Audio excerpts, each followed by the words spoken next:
Hello, welcome back. Kind of took a little break, just a day. My schedule's gonna be off, of course, but if you like my videos, like and subscribe, and let's just get right into it.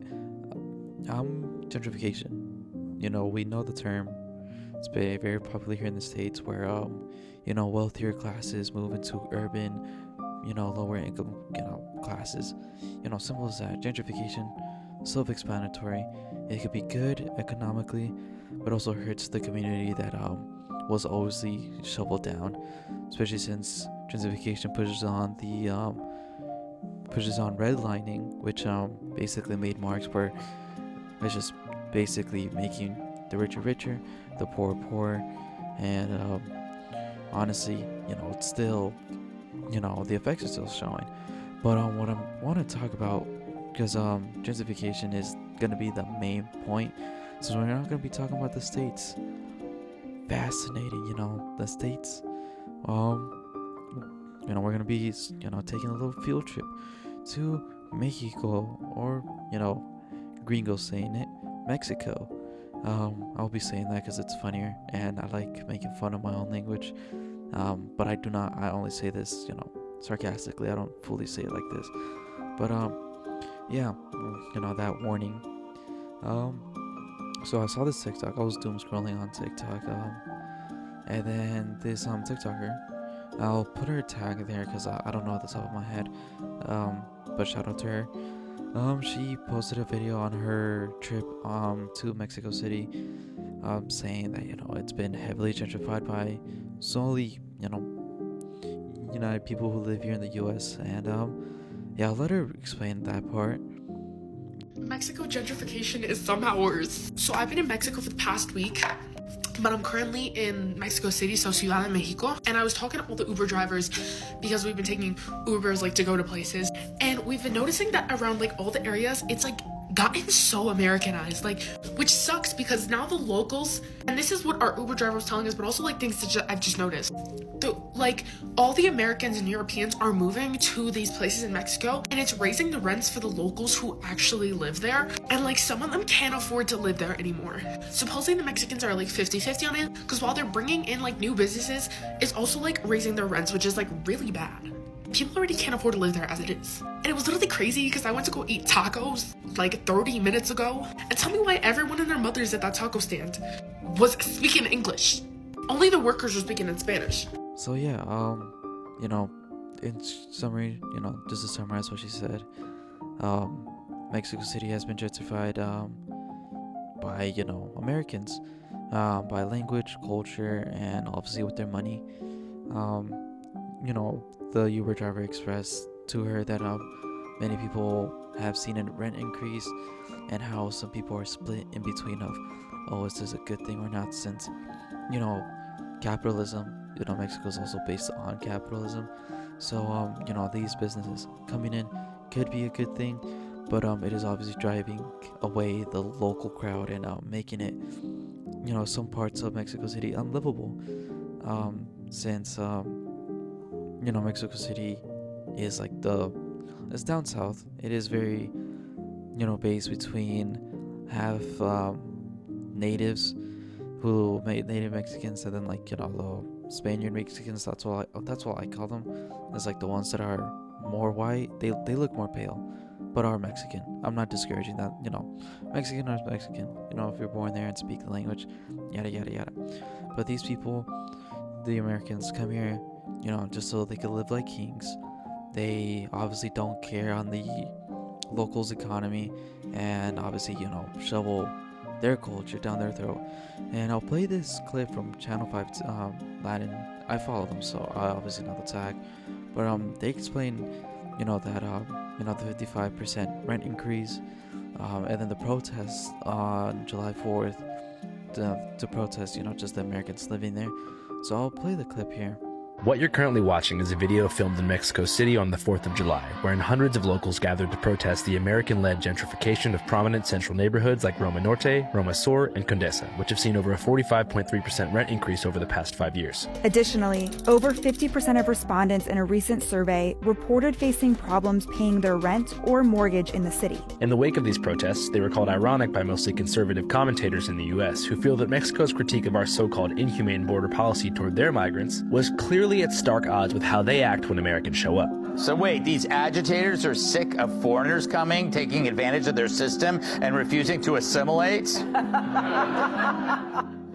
The irony levels are off the charts. This narrative would paint Mexicans as an entitled, protected class, incapable of taking in what they dish out. And to be fair, this would make sense if you thought this was some kind of close-the-border protest, but it's not. To clarify, the protests in Mexico City are about upper-income people, mostly from the U.S., arriving in droves to live like kings in a significantly poorer place. Not impoverished people from around the world risking life and limb to work below minimum wage in a significantly richer place. But I can see how if you're just looking at the signs, it might look like it's kind of the same thing. And the main thing that I want to point out towards the end, it's the major point that I want to talk about, since you're gonna ask, oh, but don't don't we do that, and we're trying to drive ICE, drive ICE to get these immigrants out the country. Yeah, well, that is what you guys are doing. Yes, that is what your idea of getting immigrants out. But the thing is, as the broadcaster, the TikToker pointed out, the main difference is, Americans, you guys, come down to Mexico to live like kings, driving, increasing basically the rent, shoveling your guys' culture, their culture. We, with Mexicans, we basically were in the middle of it. The border, as the very popular phrase, the border crossed us, and that's what we see.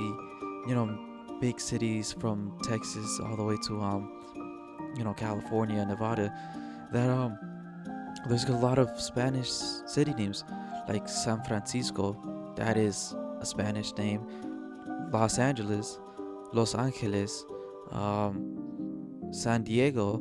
Literally all these are Spanish names that so happen to be taken up because of this Mexican American War.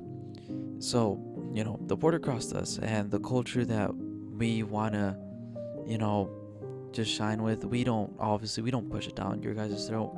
We obviously celebrate it, since, many people's generations have lived here, like the Chicano culture and things like that. So we have a right to celebrate our culture. That is literally, part of, the First Amendment. Freedom of speech, freedom of expression, freedom of press, yada yada yada yada. Just like you guys could celebrate, your guys' culture. Honestly, American culture, I'm really confused about that, because it's mostly just like independence, which, I'm not hating on it, of course. Come on now, how stupid can I be? But overall, just we cultures to be collaborative. We don't discriminate, of course. So seeing this, this is the whole protest, and the whole thing is not about, driving these people away. It's obviously just it's just showing that, hey, it's just a protest of their influx of wealth. And obviously, since these people, the Americans who live in Mexico, are coming here just to live like riches, Mexicans and people who come here to the U.S. That are immigrants, they work below minimum wages. They work in construction. They work in heavy labor. Crops, construction, things like that. Obviously, there's been that famous clip of on the BBC that of an American working with Mexican immigrants on the fields, and he was tired. And I'll play the clip here shortly. He's a real good worker. Santos Montemayor is the man who does the hiring in these fields. So for 15 years you've been hiring labor crews to do agriculture work. Right. How many Americans have you hired over the 15 or 16 years? None. Not one. I mean, has one ever expressed interest? Nope. Not to come and work in the fields, no. But yeah, so that is the major comparison that I want to talk about for Mexico. And this reminded me of that one clip a while back, like a month or two ago, of this baker, this British baker, that basically hated on Mexican bread. And I know it's a small thing, but he literally went to Mexico City to have his own bakery and, sell it to Mexicans. And I'll play the podcast clip here and about what he said about Mexican bread and their, baker culture. I'll play it here. I'm going to open the world's best bakery in Mexico City. That's so exciting. See Mexico, because they don't really have much of a bread culture. They make tortas on these white, ugly rolls that are pretty cheap industrial. And that astonished me. I'm sorry. You want to hate on our bread. We don't hate on your bread. We obviously know, the Americans hate on, the British food, the British, just everything. The beans on toast.